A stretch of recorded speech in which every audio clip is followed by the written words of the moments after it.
who am I? What do I actually do? And what I've actually found is there seems to be a real disconnect between who I think I am and what I do and what other people think about me. How do you explain what you do to your mother? And I can't. It's really, really tough. And the problem is, everybody adds their own idea of who you are and what you do, and everybody seems to have a different thing. Like, what am I? A screen designer, or a motion graphics artist, or a visual effects artist, or a 3D artist, or all of those things,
We define ourselves by our titles. We imagine that says something about us.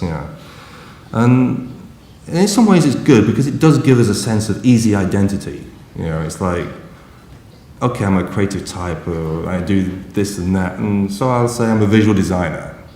It's kind of creative, and so it does tell people I work in the creative arts in some way, but it doesn't really tell them what I do. But it does give us some sense of identity. But the real problem creeps in when your title just has nothing to do with what you actually do. You are much more, or you could be much more than that title describes. And unfortunately, the way the title holds you in place, it makes it very, very difficult. Now, the second aspect which builds on this is, what do you actually do for your job? Now, this can actually be very, very different from what your job title is. You may think you're doing one thing. It's like, well, I'm a graphic designer. I design graphics. And then you find yourself doing something rather different. And it's something I noticed a hell of a lot over the years. Perhaps you're expected to be designing beautiful things day in, day out, creating stunning graphics and incredible animations and well-crafted stories. But the reality is slightly different. You find yourself dealing with colleagues and customers. They're tricky animals at the best of times and can be a constant challenge to maintain any kind of creativity. And the expectations of people and the way you have to deliver in a work environment that consists of many and sometimes very counterproductive voices. You find yourself having to become a politician, a psychologist, a manager. You have to do all of these different roles. And perhaps the last part of this really is your sort of creative identity. Who are you? And how does this fit in between job title and actually what you do? It is really down to something really, really simple. It is, what do you love to do? What is it? Why did you do this job? Why did you start doing it? What is your passion about this thing? It's probably the most important area that you can actually consider. It is the difference between what you want to do and those other two things. And I can't make any lists here. I can't really talk about this very much because it's so individual, and every single person is different. And every single person has something they think that drives them, interests them. So it's a really kind of tough one to go into. But if you are not doing something that you like, that you love, and you're passionate about, you are just doing a job. You are a tradesperson. A plumber. You are a postman. You're a butcher. You are doing just a process job. You are doing this. You're doing that. If you are doing a job that you love, if you're actually doing something you're passionate about, then you actually change from that. You're no longer a tradesperson. You're a craftsperson. You are practicing something and creating something. You're not just going through the motions. A creative is a core part of actually our being. It is a lifestyle. It is not a job. This is who we are. This is what we do. So when something is not right in our professional lives, it actually affects our entire life. We don't have these barriers in place like a lot of people have. We don't go home and do something completely different a lot of the time. And when that disconnect grows to a certain point, between what we think we do and what we end up doing, the dissatisfaction can lead us into some rather interesting places, and that is burnout.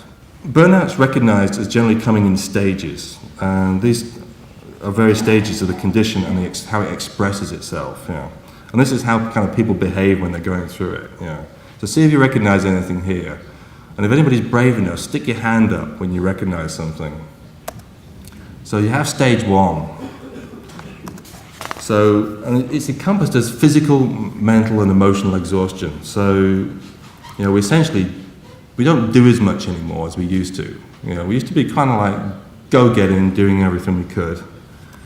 We start cutting corners, short on energy, and generally just feel exhausted. We're just tired all the time. Now, stage 2 is what you call shame and doubt. Now, they're very real things. This is actually from a clinically approved diagnostic. So you are constantly questioning yourself. You have a feeling of insecurity. You're questioning your past accomplishments. You're losing confidence in the future. Get 3 or 4 of them, go to stage 3, cynicism and callousness. And this is kind of hard to describe, except in one word, which is attitude. So there's only one thing to this.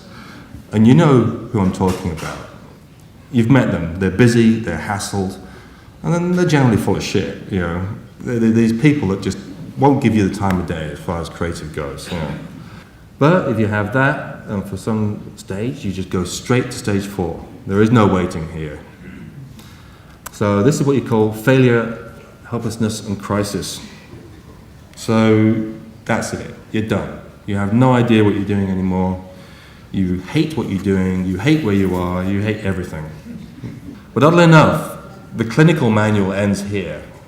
So I've actually added my own, and I call it stage 5.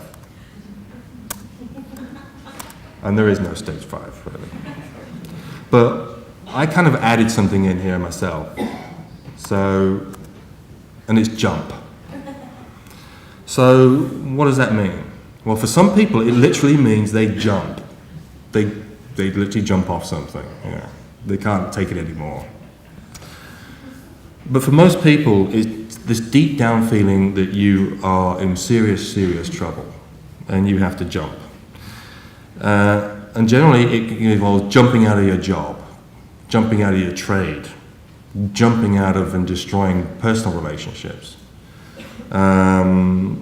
You jump out of countries, you change locations, you change cities, you move countries, and sometimes you move to Canada in the middle of winter, which was a very odd choice. But the fact is, this is a defense mechanism that you have to get out of the situation you're in. And it worked. It worked for me in some respects, because it really, you need to change stuff, and it wakes you up. So as for me anyway, what do? I call myself a visual designer. And of course, it doesn't mean anything at all, but it can also mean anything you want it to. But it means I'm not constrained by that title, and it means if someone actually cares to ask, then they have the opportunity to discuss the things I love doing and enjoy and I'm actually good at. And so what I'm actually good at, what is it? What is my actual job? So what I actually arrived at was that I actually tell stories.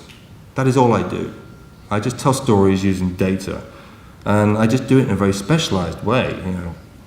So whether it's doing graphic design, motion graphics, and now even in software, you know, I tell stories using data. And because storytelling is at the heart of what I do, I actually feel free to do anything I want that encompasses that. If I want to, I can write, or I can film make, or photograph, or documentary, or anything, because what I'm into is telling stories. You know, and I actually just happen to tell it right now using, you know, this different way, you know, particular way. And I can actually integrate into that core value thing that I love doing, using all those other little things I love. You know, so the reason I do it this way now is because I'm into UI and type and displaying data in interesting ways and doing things with it. And I will admit, you know, I have not yet found the perfect job and the perfect place, you know. And it really, really is hard to do that. You know, you just got to keep trying, you know. And sometimes it's easy to stay where you are rather than working out what your creative identity is. You know, it's not easy work. And then applying that knowledge and doing something with it is even harder, you know. And I actually had to go to hell and back to find out some of this out, you know. And I hope a few of the things I've discussed here, even though my little session's now a little choppy, will at least give you some little bit of an idea and a direction, and also some of the things to watch out for, you know. So you yourself might not have to repeat some parts of that journey, because knowing that there's actually a problem is half the solution to dealing with anything, you know. So I really do hope you actually manage to find out what your passion is and use it and live with it, whether it be filmmaking, motion graphics, or animation. Because I really think, as creatives, it is absolutely critical and important to love what you actually do. You know, it is central to our being, and the only way to actually have an enjoyable, and productive, and of course creative career, you know, is to actually do that. So, gracias.